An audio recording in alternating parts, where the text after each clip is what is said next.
Okay, selling children's portraiture. What really motivates someone to buy? It really is the experience. Photography is not, to me, it's non-negotiable. It is something you have to have. It's not, I don't think of it as a luxury item at all. I absolutely do not. You cannot get those days back with those children.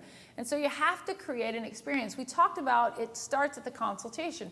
Our consultations are 30 minutes, and during those consultations, we're telling stories. But the stories are about the work and the experience that we give. It is not about us, the awards, the accolades, the things that we do. Do you know my clients do not know that I tour around the country unless they're following me on Facebook or really reading my blog? They have no idea that, you know, I mean, I've had some incredible experiences this last year. We shot commercials for Asia. We did, you know, Canon Asia.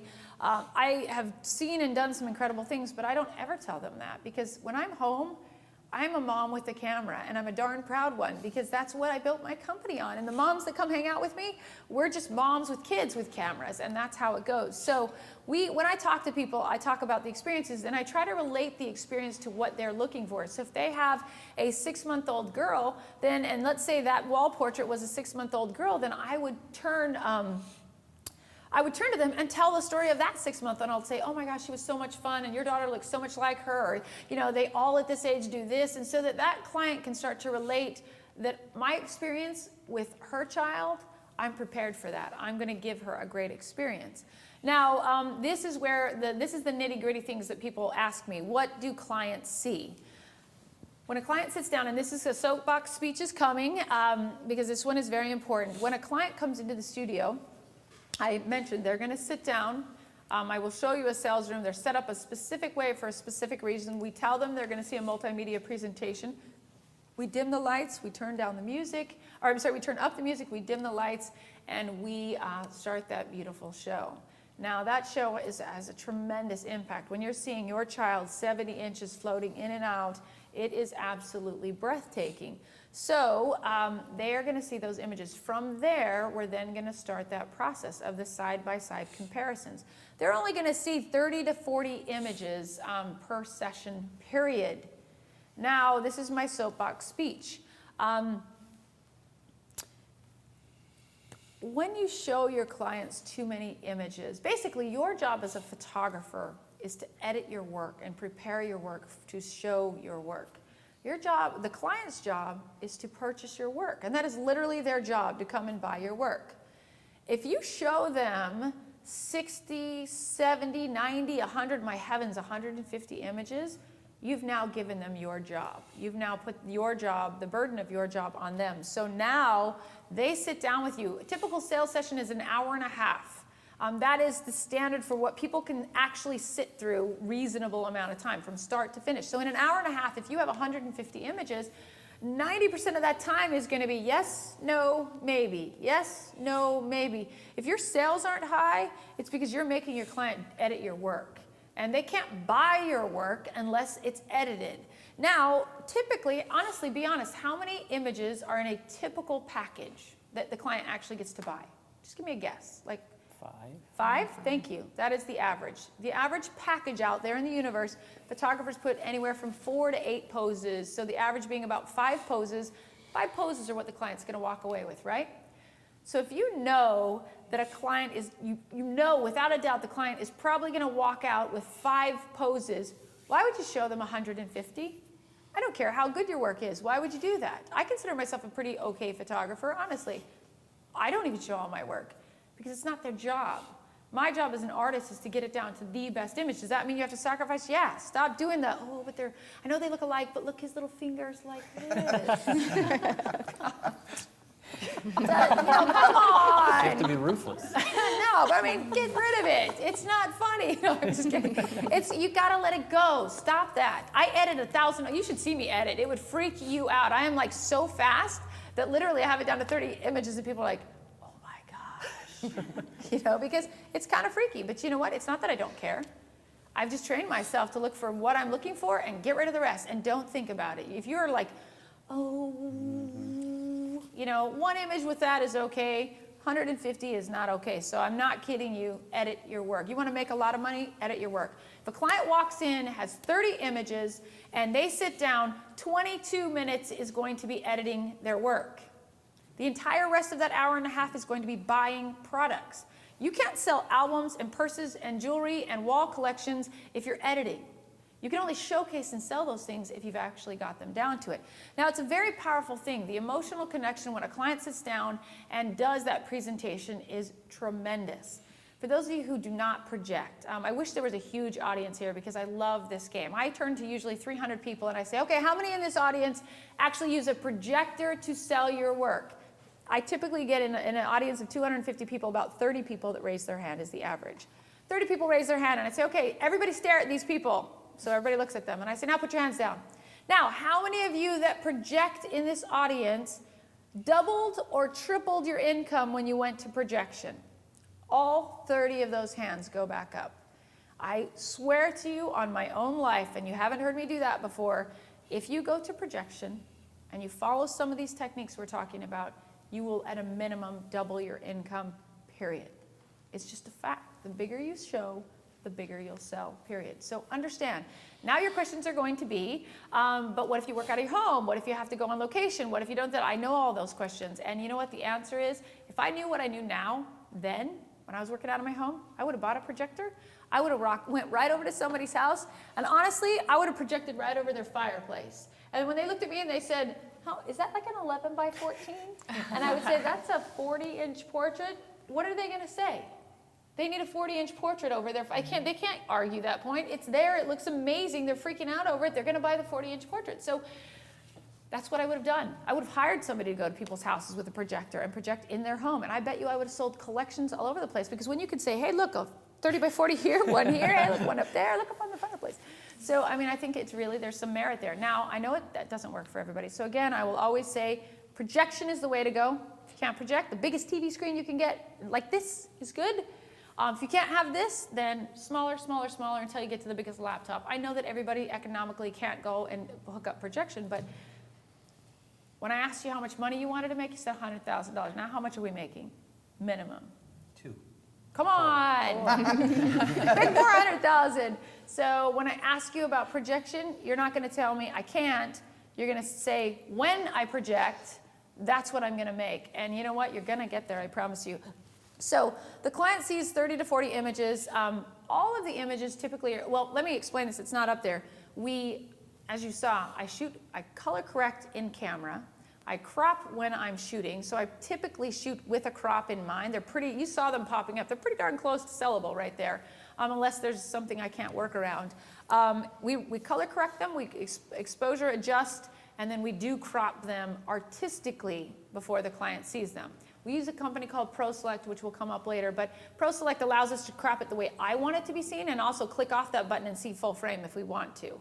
I want to sell art. I don't want to sell 8x10s and 5x7s and wallets. So I want my size to be the right size. And that allows me to do that. So they will be cropped, color corrected, and exposure adjust. I mentioned earlier that sometimes we run them through a quick action to soften them, but mostly with kids we don't.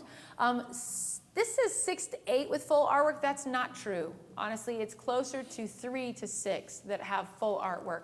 2 items will be art products with their child's image in them. So in other words, those little art collections we showed you yesterday, they will actually, or the day before, they will actually come up in the show as finished products, because that's what I want them to walk out the door with.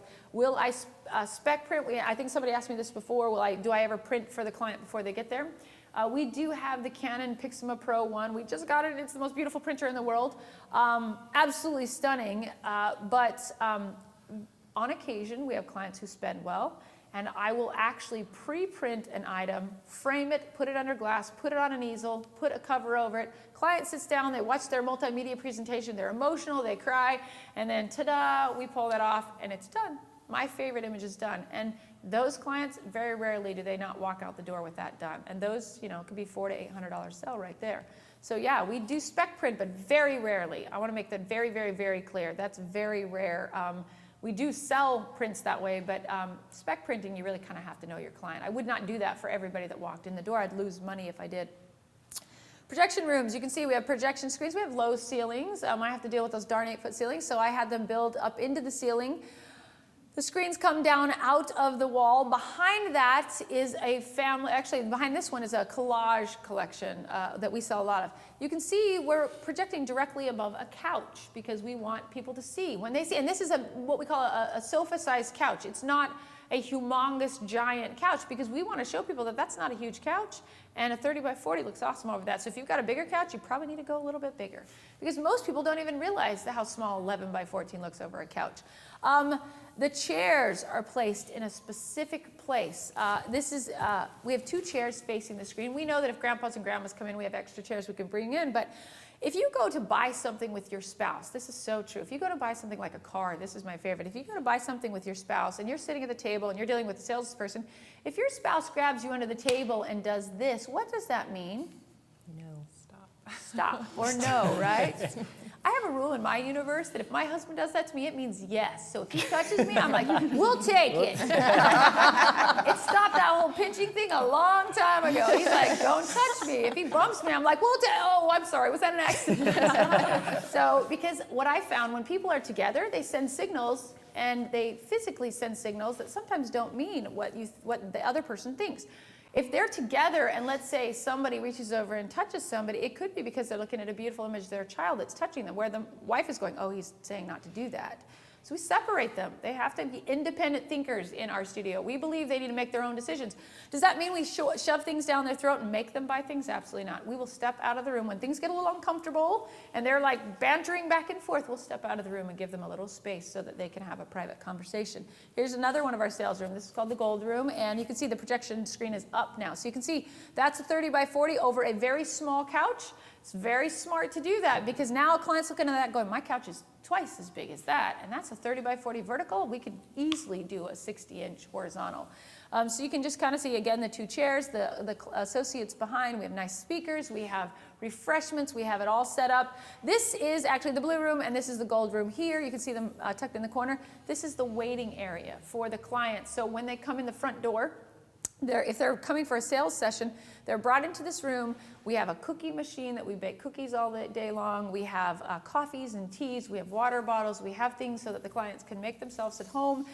Also have art products everywhere. We have purses and metal murals and wall portraits. And in this room, we're going to show you the frame wall coming up. And this is the framing room, so we can take them in there. Now, we make this a very homey environment, but what's really happening is the client is having time to adjust to the product lines. They're looking at purses and they're looking at these things going, oh, that's kind of cool. I didn't know you could do that. They're getting planted in their head before we walk them into sales rooms, we all know they close in on you. We want to create an open area environment for that initial part of the sale, and then we go from there. So that's just to give you an idea of that.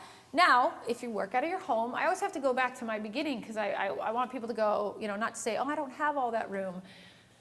When I worked out of my house, I had a small dining room table and I put product lines on it. And at that time, I didn't know about putting large wall portraits on the wall. So I had tiny, like 11 by 14s and a 16 by 20. And you know what?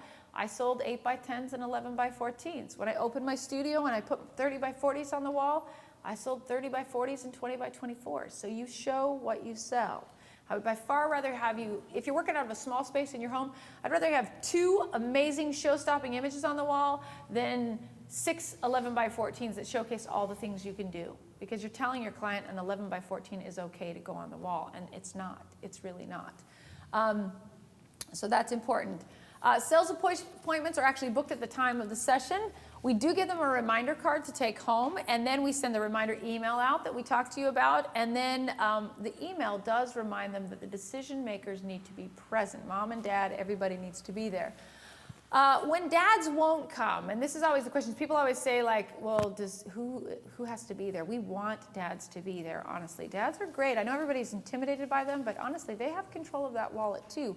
When they come, when they won't come, we find that decisions can't be made. Oftentimes clients will say, oh, I didn't know, I got to talk to my husband, I wish he was here. They ask if the images can go online. That's the number one. Oh, my husband needs to see him before I can make a decision. Or they cannot make the decision for one of the first 2 reasons, and they say, can I make another appointment? You realize that when they make a second appointment, you just cut their sale in half. If it takes you 2 hours or a total of 3 hours, 2 sales sessions, if you're going to make $800 in the first hour and a half, You're now making $400 as an average, correct? Because they've eaten up 2 of your sales appointments. So we have to close the sale. And I know that's a big, important one, and we're going to talk about closers as well. So we don't want to be waiting for mom to get approval. We want dad to be there whenever possible. When dad is present, discussions are had, decisions are made, and payments are collected. Most guys just want to get out of there. They just want to go home, and they get it. When I started the process of projection, because again, these are things that you don't know how to do, and so until you see a sales room, you don't know what one looks like. If you don't know the dimensions. I didn't either. When I first transitioned to selling by projection, I was completely intimidated. I actually truly thought I was going to go out of business. I thought people were going to hate me. Do you know why I went to projection? It was not to make more money, period. Do you remember I talked to you about the time when I was shooting so much, that $1 million that I wanted so badly, I thought I wanted? Nearly killed me. I literally was working 6 days a week, 13 jobs a day, trying to make, my husband had retired, I was trying to make it, and I knew I was doing it for the right reasons. When my husband quit his job to stay home with the kids, it was the right choice. But it also put a level of fear in me that made me go, I gotta work, I gotta work, I gotta work, I gotta work. And so technically I wasn't doing anything wrong. I wasn't becoming a workaholic because I wanted to. I just had a lot of responsibility.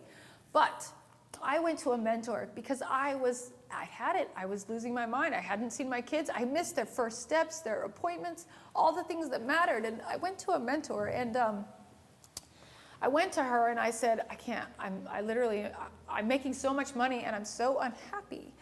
And she said, you have to go to projection. And she had told me this probably for 8 years before that. And I was like, I can't. I finally was in a commercial space, and so I maybe could. I had to expand from 2,000 to 5,000 feet to do it, but I could maybe do this. She promised me that if I would go to projection, that I would double my income and that I could go home. And literally in a fit of exhaustion, I gave up. I said, all right, I'll do it, or I quit. And so I did. I expanded. I spent the money. I borrowed the money to put in the sales room, and I was a risk. I mean, I thought, okay, we're losing everything now, because not only am I paying to do this, but my clients are going to hate this. There's no way. I put up a projection room, and of course, the first sale, we went through this. My first sale was kind of funny because it happened to be a client who, they had a baby. I photographed their first baby, and it was all proofs, so little 4x5 proofs. And they brought in their second baby. Now their 3-year-old, he was 3 then, he was diagnosed with autism. And he was a very difficult child to photograph. Well, when we photographed his session, it was breathtaking Madonna portraits. And now here we are trying to do the whole family, and we have a 3-year-old who has no attention span. And I'm struggling so hard. I knew what I'd given them before, and I knew I was not going to get that again.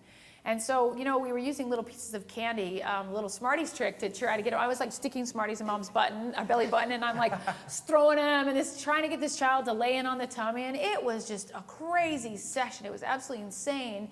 And I didn't think, I knew we got something, but I knew we didn't have show-stopping images. I knew it. I was convinced if I pushed one more Smartie, mom's was gonna have a baby. So we finished the session, and they were overwhelmed, and I was overwhelmed. Well, it just so happened that that day, they booked their appointment. I can even remember the exact day. It was the 13th of February we were going to projection. I told my staff, as of the 13th, every image that we do will be projection. First up, very first session was this family.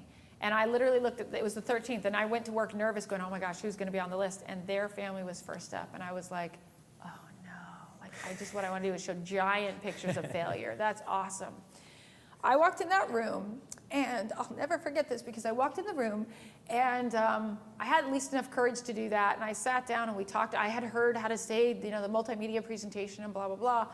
And I sat down with mom and dad, and their chairs were close, but not connected, but they were close enough. And what I saw is what I've seen forever since then. They sat down, I explained the presentation, I turned down the music, I turned up the music, turned down the lights, and I started that session. As soon as that music started, now parents had never seen this coming. As soon as that started, I heard mom go, and all of a sudden, I heard her sort of she caught her throat, and I could hear she was kind of muffling her throat, and so I'm kind of paying attention to her, and I could see tears welling up in her eyes, and her husband, he reached over and he grabbed her hand. And so when he moved his hand, of course, it caused me to look at him, and I saw these big tears rolling down his eyes. And of course, it literally took my breath away. Were the images amazing? No, I mean, they weren't. They were good images. We'd cropped them and fixed them and done what we could, but they weren't breathtaking images by no means. But to that family in that moment, especially with their little boy that they had many struggles with, they were so beautiful and they were so big, and and this music and the sounds and the smell of cookies and all of that brought it together. And I started to cry too, and I cried all the way, and it wasn't even my kid. I was just like, yay.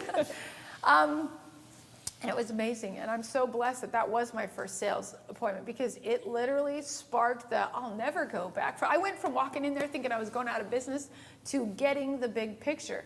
Now, the first year was awesome because every time I went in, I had to explain, because every client mostly that came in, they were old clients, so I would have to say, by the way, today is something different. We're gonna have a multimedia presentation.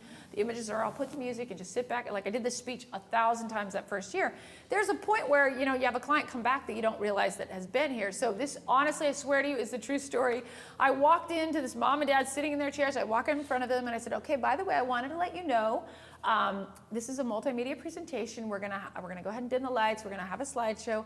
The dad literally stops me and he goes, I know. You turn down the lights, you turn up the music, and cha-ching.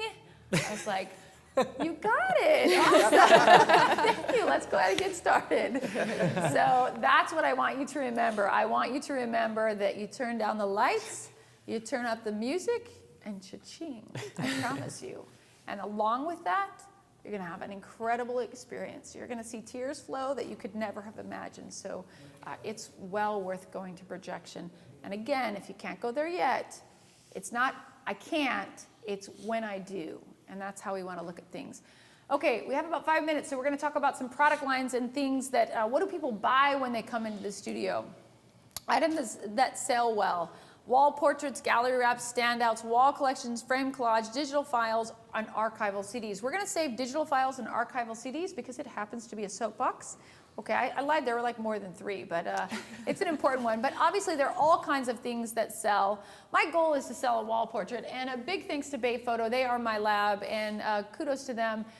When I got here, I didn't realize I would have walls that I could put displays on, and so of course we called them and they literally flew prints in overnight, so I could at least have something behind me. So thank you, Bay Photo, you guys rock. They have done so much for me, and they are such a good, like if you're looking for a lab, they're real people that really, are they your lab? Bay Photo too. Me too. And we got some good Bay Photo in here. Oh my gosh, half of the audience is Bay Photo.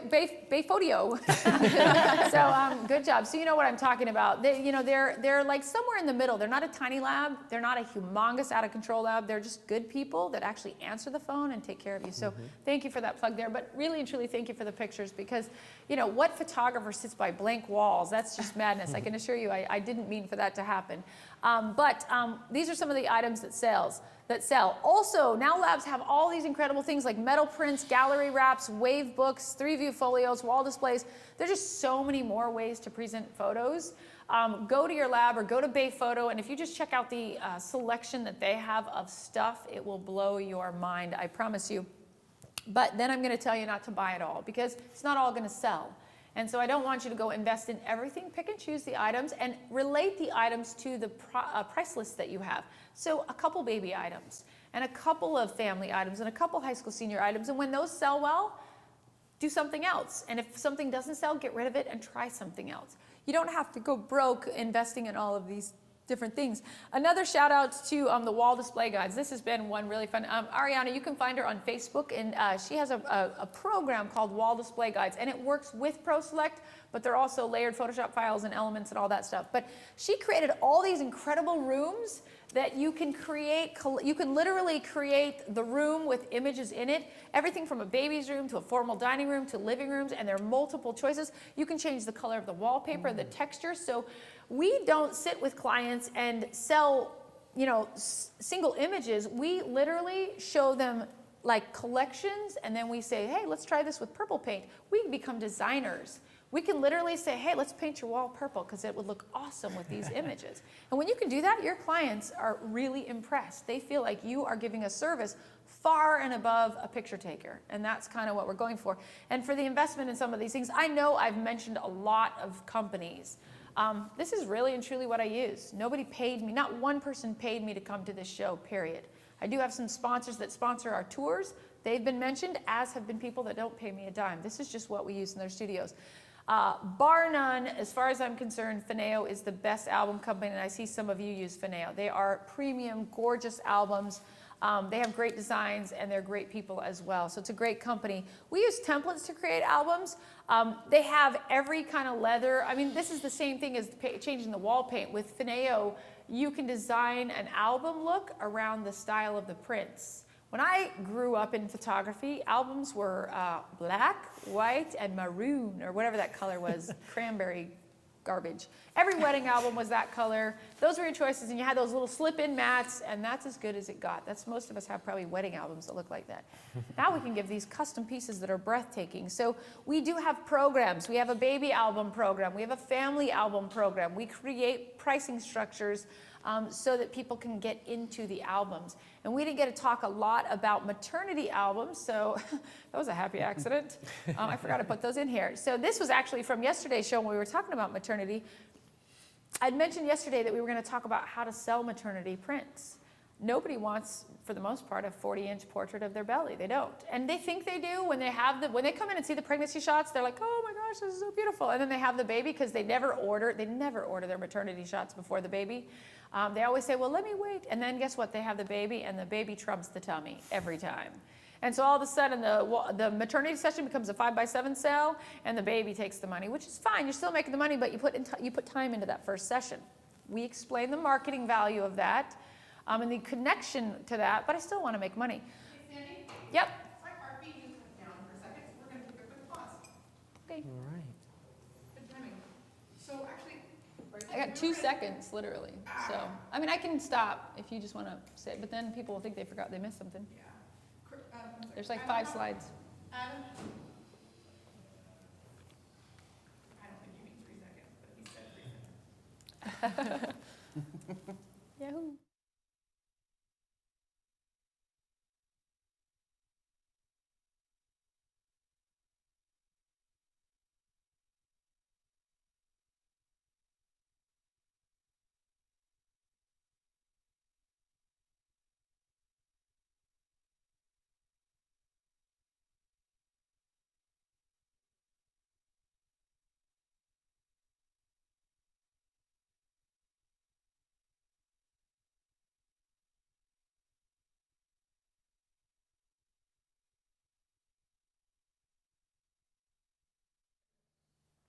Ready? 5, 4. Hey everyone, we're back live. We just had a little hiccup, but you didn't miss anything. So back over to you, Sandy. Cool. We stopped and waited for you, I promise. Real quickly, because we do need to finish, we were just going to talk about maternity albums. Albums are important. But with maternity albums, the question was, how do you sell maternity prints? And the long and short of it is, whenever we sell maternity, our goal is to sell an album. And the album is going to be a collection of both the pregnancy or pre-pregnancy, excuse me, we don't want the pre-pregnancy. Different kind of album. How'd that happen? No, the pregnancy images and the newborn images. And we do a collection. So we want to tell the whole story. Albums for us started around $2,000. So at a sales average of $1,000 per session, it's still worth it. Clients invest more than the album. So of course we hope to get around $3,000 for that session. But it at least establishes that we're going to create a story and we're going to create a price point that we're comfortable with. I don't want to do a pregnancy session and sell a 5x7. That's kind of frustrating, but I do want mom to have those images as well. So real quickly, just some different, these are album pages. You can see we work exclusively with templates because it's easy and it's the way to go. We love our templates. A lot of the templates we create, like for instance, the one you're looking at here now, we leave room in the template. And then as we're preparing them, we ask mom before the baby's born, or dad, we say, do you want to write a story to the baby? Would you like to write a letter to your baby before it gets here? Would you like to write a poem? Do you have a favorite poem? Do you have anything? And we put in our albums, man, the ones where the moms write the letters are just, they will just melt you. When they talk about the baby that's not there, and then they write a second letter for the end of the book where they talk to the baby because the baby is there. And just the excitement, enthusiasm, and then of course the reality of having a baby, these become treasures. They are so, so beautiful. So of course, once the baby's born, we can showcase that all the way from the newborn session all the way on up to their first year. The way we typically sell it is pregnancy and newborn is one book, and then the first year is one book. And that's outside of the baby program. That's an add-on sale. So the people who really love what we do, we want to take them from the baby program and put them in an album program as well. Let's see, other marketing products that sell really well. All kinds of things that, we consider these marketing products because a piece of jewelry with images, mom's running around, people are seeing it. We have these templates on You Can Do that are placemats. We don't sell a ton of them, I'm not going to lie to you, but the people that buy them, they come with little markers. The kids can actually write on them and play with them, and they're very interactive. So we know that every day they're looking at our work. Other things, we use Fineo, as I said, but we have the albums. This is a fun one. In the first year series, we do an ABC and a 1, 2, 3 series where during the 3, 6, this one was 3, 6, 9, and 12 months, we shoot so many of the letters each time as the baby grows, like A is for apple with the baby, B is for bat with the baby.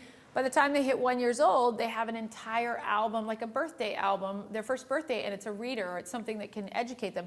These go to church, they go to playgroup, they go all over the community, and my logo is humongous on the back of them because I want people to know that we've created this for them. Other showpieces that people love, Gina Alexander makes incredible purses. You can even see some of them here. We love her stuff, she's great.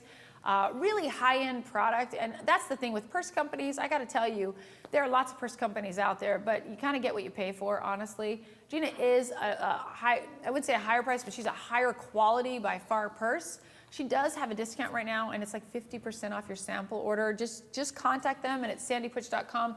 So you can get some things like this because you don't need a million, but man, you get a mom walking around with this, and trust me, everybody's gonna stop her. Gina does allow you to put your logo on there now as well. So now the clients can actually see who you are, and your potential clients can see who you are. Birth announcements are also a marketing campaign. These are things, we've given some of those away. These are things that we feel like really showcase our work and make it good for us. And playdate cards, here's another fun one. These are all things that we do through our labs. These are literally baby business cards. So imagine you're at a play group with your daughter and everybody's going, hey, we should get the kids together. Well, when your client takes one of their little baby cards out and little Matthew has his own little card and you want to have a play date and here's his phone number, that's pretty awesome. You're like the coolest mom in Playdate group. So, and people of course are like, oh my gosh, this is so cute. Where did you get it? And guess what? Your logo is right there. It's awesome. Now, do we sell 1 million of these? No. We give them away at bonus levels, which we'll talk about later. This is a tremendous bonus level. Sending someone home with 50 of these is 50 times they're gonna be out there talking about you and giving your work away. So let them market for you. Bay Photo also has an incredible discount. So I know 3 of you guys are already members of Bay, but they have 20% off the metal prints, and the code is Sandy Loves Bay. So you can check out bayphoto.com.